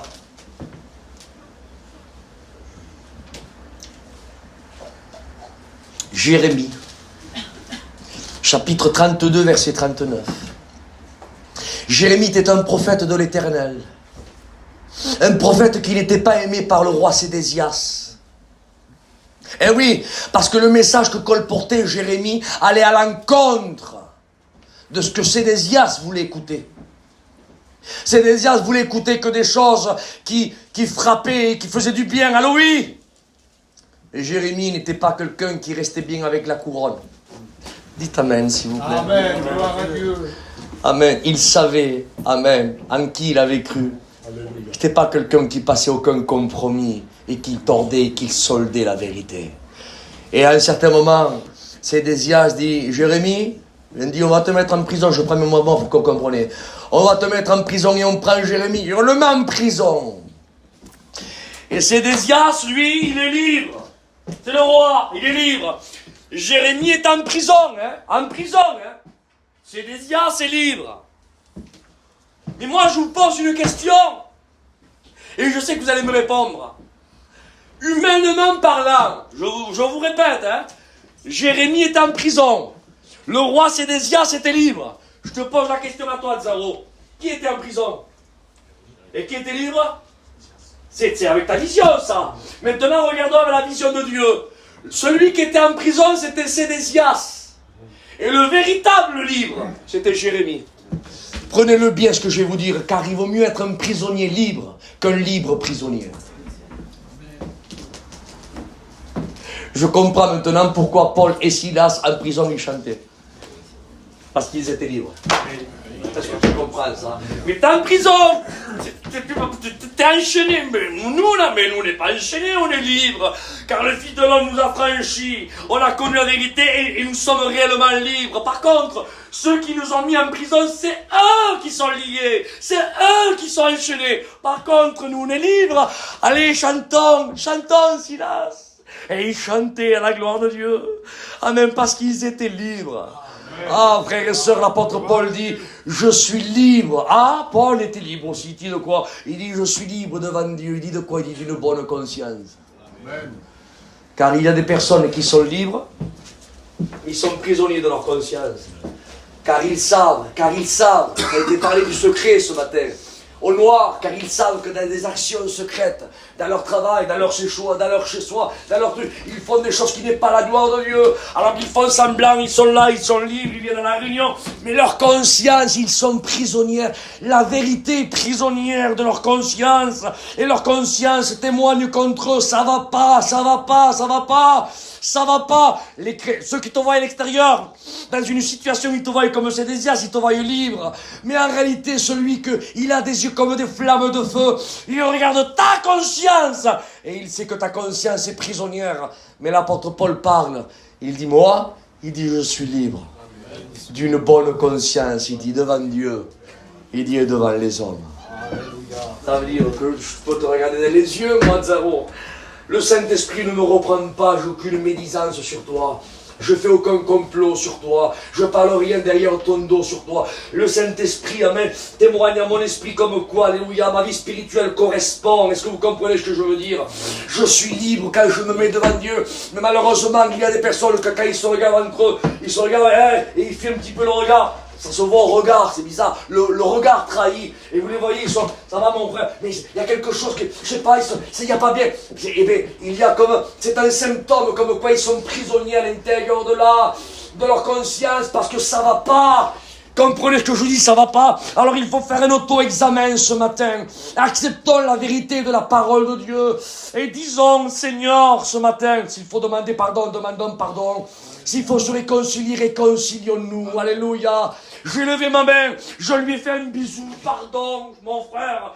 Mais à quoi ça sert de faire un bisou devant tout le monde si dans ton cœur tu gardes de la rancune, tu gardes de la médisance et tu as encore des flèches dans ton carquois et par derrière tu prends un arc et tu es en train de le planter avec tes flèches de critiques dans le dos, ça sert à rien. Le Saint-Esprit te reprend et il te dit, tu retiens la vérité captive. Paul le dit, il y en a qui retiennent la vérité captive. Et Paul continue, il dit, mais malheur à moi si j'annonce pas la vérité. Mais nous voulons, amen, faire partie de ceux qui retiennent pas la vérité captive, mais qui lâchent la vérité. Nous voulons plaire à personne, frères et sœurs. Alléluia. Regardez, j'aimerais encore dire 2 points de plus, je prie le Seigneur. Regardez cette femme. Il y a quelques groupes de personnes, c'est-à-dire que j'ai là, je suis obligé de jouer le temps à 4 heures de toute façon. J'ai le temps. Amen. Gloire à Dieu. Je suis pris la température un petit peu. 4 heures, pas beaucoup. Chez nous. Oui, mais bon. 5 minutes. Non, pas une demi-heure, non, 5 minutes. J'ai ça devant moi, c'est pour ça que je dis ça. Et moi, je dis, j'aimerais vous poser des questions, les frères. Vous me donnez le droit de vous poser des questions, serviteur de Dieu, d'accord, hein? Vous pas gêner les chrétiens. Mais Jésus, il n'a pas guéri Bartimée? Oui ou non? Il n'a pas ressuscité Lazare? Oui ou non? Il n'était pas l'ami de Marthe et de Marie? Il n'a pas ressuscité le fils de la veuve de Naïm? Il n'a pas rassasié la 5000 hommes d'un côté les femmes et les enfants? Écoutez ce que je dis. Il n'a pas ressuscité la fille de Jairus? Il n'a pas guéri le fils d'un centenier romain? Je vous pose des questions, Seigneur. Il n'a pas même levé un paralytique qui était là parmi depuis 38 ans? Et moi, j'aimerais poser une question ce matin. Comprenez ce que je dis. Mais quand on a crucifié Jésus, ils sont où les Bartimées? Il était où Lazare? Elle était où Marthe et Marie? Les 5000, c'était où? Les 500 disciples étaient où? Écoutez, les 70, pardon, ils étaient où? Écoutez ce que je dis ce matin, Seigneur. Jairus était où? La veuve de Naïm était où?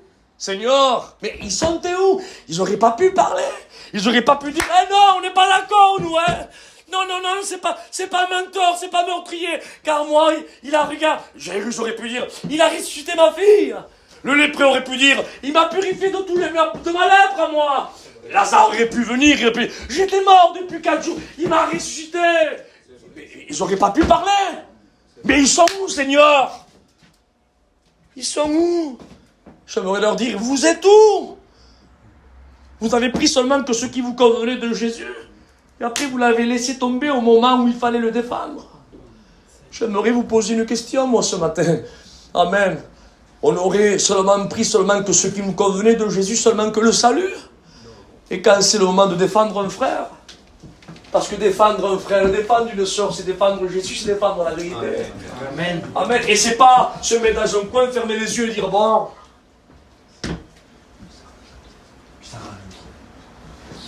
C'est des Catalans, c'est des Roms, c'est des... C'est pas comme ça que ça marche, mes frères et sœurs. On est des enfants de la vérité. Et défendre un frère, alléluia, c'est défendre Jésus. Amen. Tout ce que vous avez fait à l'un de mes plus petits, c'est à moi que vous l'avez fait. Mais quand on l'a fait, c'est à moi. Ça veut dire, même quand je défends José, je défends Jésus.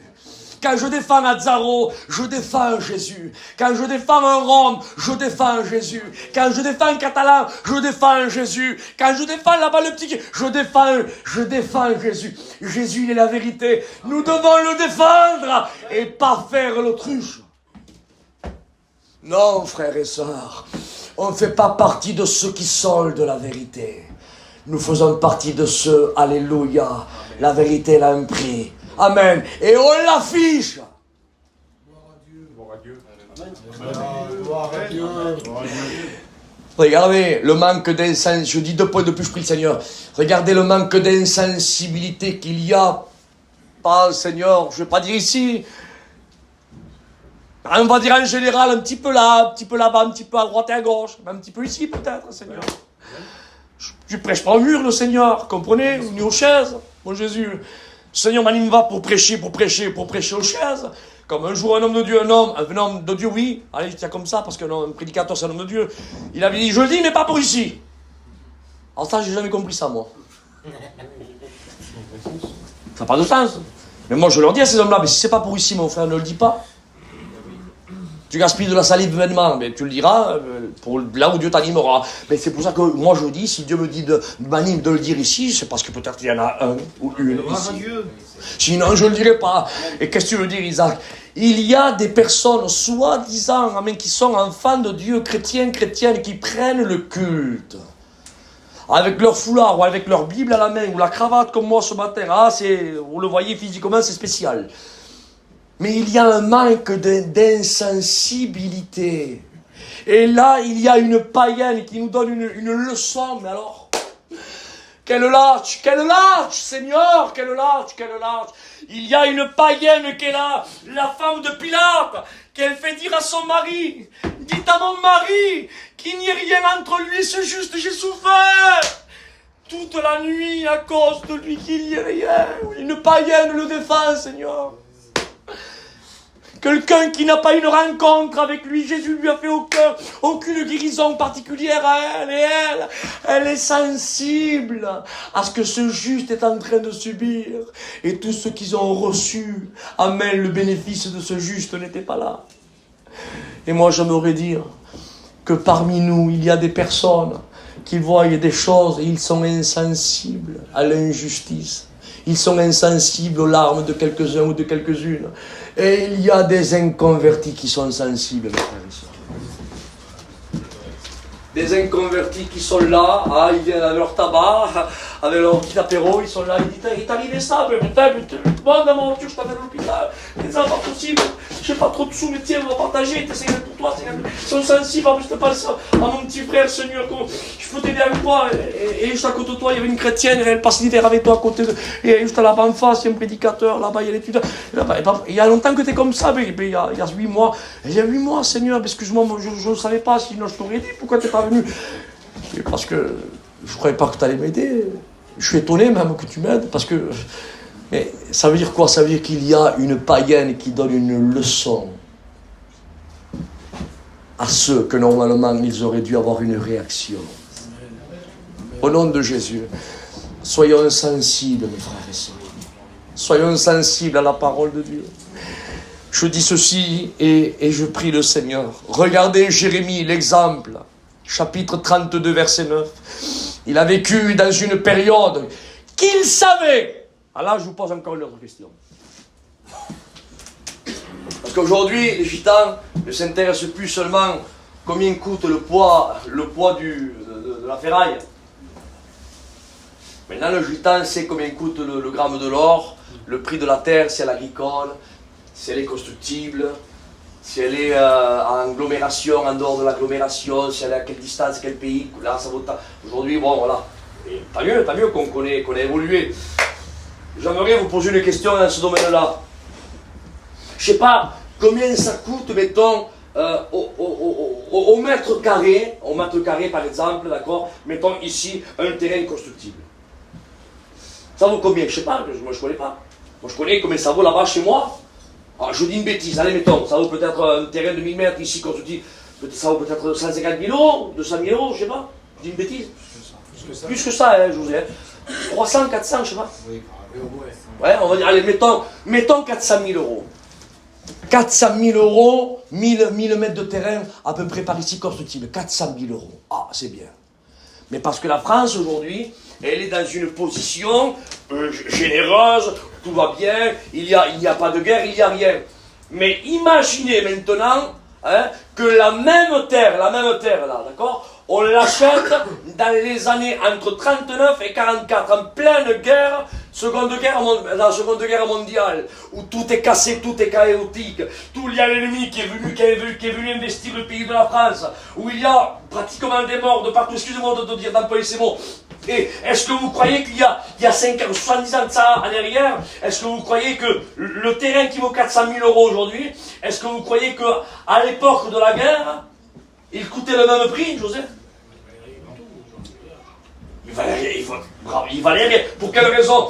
Et même qu'on aurait dû acheter un terrain, mais on ne pensait même pas pour quelle raison, parce qu'on s'aurait dit, mais la France ne nous appartient même plus. C'est les Allemands qui sont venus, on n'est même plus maître de notre propre prix, on ne va pas acheter un terrain ici, on va appartenir à notre pays, on n'investit même pas ici. Et même si on veut acheter un terrain, on va lui donner quelques cacahuètes, on va lui donner quelques euros comme ça, ou quelque part, on va le prendre, alors jamais payer, on mettra jamais le prix fort. Oui, mais avant que les Allemands viennent, ça coûtait ce prix-là. Oui, mais ça c'était avant. Mais maintenant que l'ennemi est venu, la terre, le prix a descendu. Comprenez pourquoi je dis ça. Venons à l'époque de Jérémie maintenant.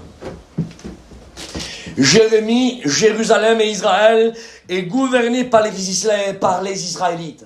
Mais Jérémie, le prophète, sait que l'ennemi va venir. Les Babyloniens vont venir. Il le sait, lui.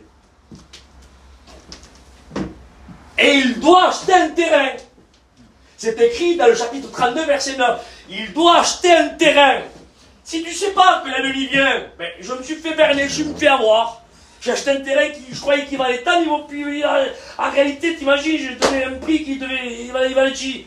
Parce que regarde, on n'est même plus maître de notre terre. Mais lui, il savait que les Babyloniens allaient venir, allaient investir le pays.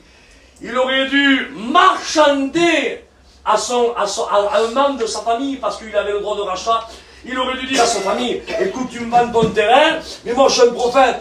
Et comme je suis un prophète, je sais que l'ennemi va venir, et ton terrain, dans quelques mois, il ne vaudra rien. Alors excuse-moi, je vais te faire un prix très très bas, que tu vas accepter, parce que ton terrain aujourd'hui vaut tant, mais dans pas longtemps, il ne vaudra pas grand-chose, donc tu seras obligé de l'accepter. Il était obligé de... Je sais pas, le normal, c'est qu'il marchande et qu'il solde le prix de la terre, d'où est sortie la parole, comprenez le sens. Mais la Bible déclare que Jérémie, amen, n'a pas marchandé la terre. Et tu me dis, ça veut dire quoi, Isaac? J'y viens. Ça veut dire, amen, que s'il y a des autres qui ont marchandé la terre, amen, du pays où est sortie la parole de Dieu, amen, Jérémie, le prophète, alléluia, c'est pas parce que les autres soldaient et marchandaient la terre, amen, d'où est sorti les prophètes et la parole de Dieu, que lui va le faire. Les autres soldent la parole de Dieu, les autres soldent le message, les autres maîtres font un rabais à la terre, d'où sort la parole de Dieu, mais les autres font un rabais. Moi, je ne fais pas de rabais. Combien il en faut? Il faut 17 cycles d'argent. Il aurait pu dire, je t'en donne le 15. Non, combien? 17 cycles. Il dit, tiens, je te les paye. Voilà, tiens tes sous. Tu veux dire quoi avec ça, Isaac?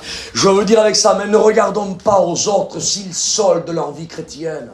Mais un tel fait ceci, l'autre fait cela, la femme du prédicateur a fait ceci, l'étudiant a fait cela, l'autre, t'as vu, c'est pas si grave, il va là-bas, l'autre a fait...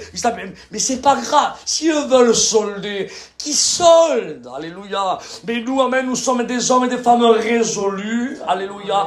Nous savons qui nous sommes, amen, et nous voulons, amen, mettre le prix, alléluia, que la parole de Dieu nous demande, amen. La parole de Dieu nous dit, ça vaut tant, Seigneur.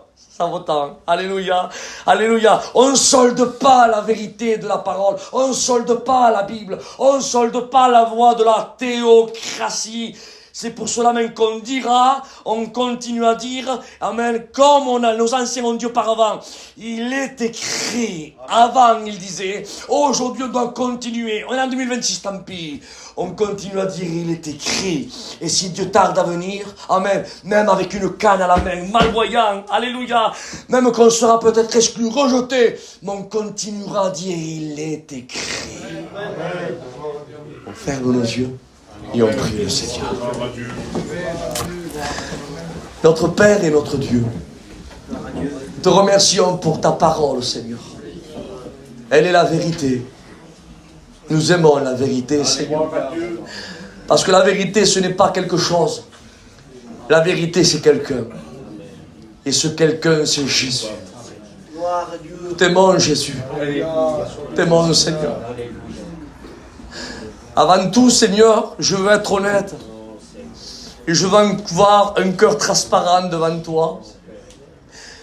Seigneur, je veux te demander pardon ce matin. Pardon, Seigneur, pour... je ne vais pas employer une prière, Seigneur, pour camoufler un petit peu ce que je sais. Ça sert de rien, Seigneur. Je ne vais pas dire, pardon, Seigneur, au cas où, si. Non, Seigneur. Tu veux que la vérité soit au fond du cœur. Et ce matin, je me prononce et je te demande pardon pour mon manque de zèle de lecture biblique. Je te demande pardon, Seigneur, pour mon manque, Seigneur, de jeûne et de prière. Je m'affiche ce matin, car je sais ce qui me manque. Je sais, mais ce que tu me demandes, je te demande pardon, Seigneur, ce matin. Pardon, Seigneur, ce matin. Pour des conversations des fois vaines. Seigneur, pardon, ce matin, je m'humilie à tes pieds. Parce que j'aurais pu faire un bien et je ne l'ai pas fait. Pardon, Seigneur.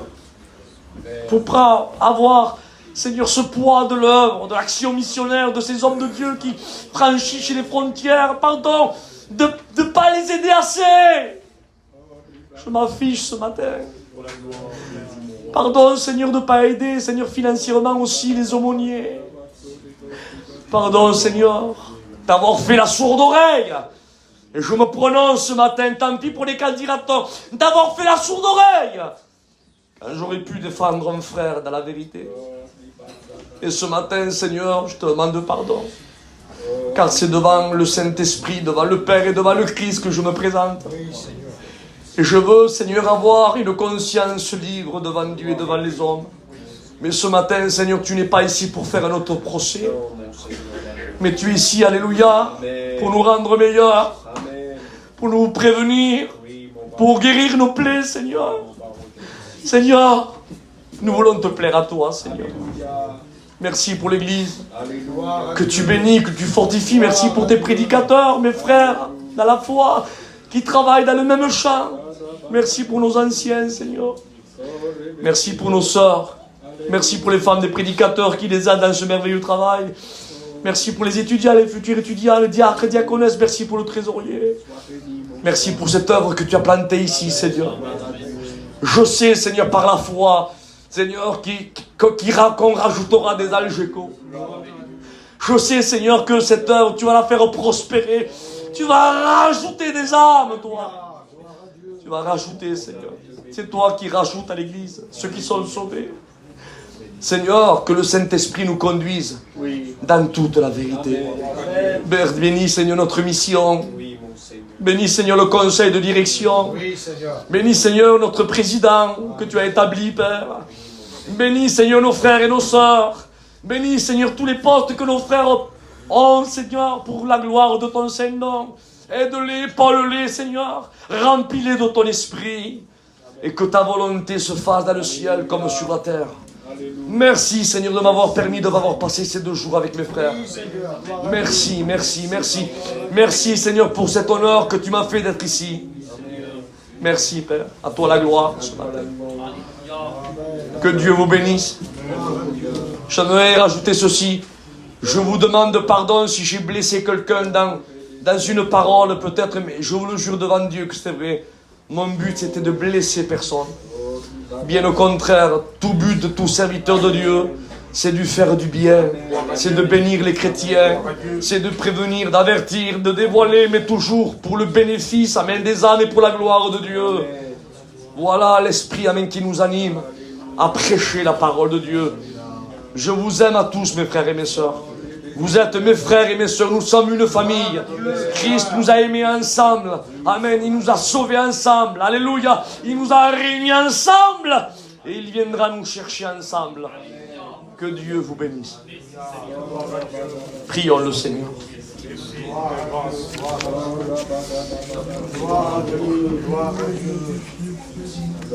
Merci, Sauveur. Merci, Sauveur. Amen. Merci pour ta parole qui est la vérité. C'est vrai, Seigneur, qu'elle nous a rappelé une fois de plus, Seigneur, ce qui doit vivre en nous, ce qu'on doit mettre en avant, c'est la vérité de ta parole, mon Jésus. C'est tellement bon comme tu parles.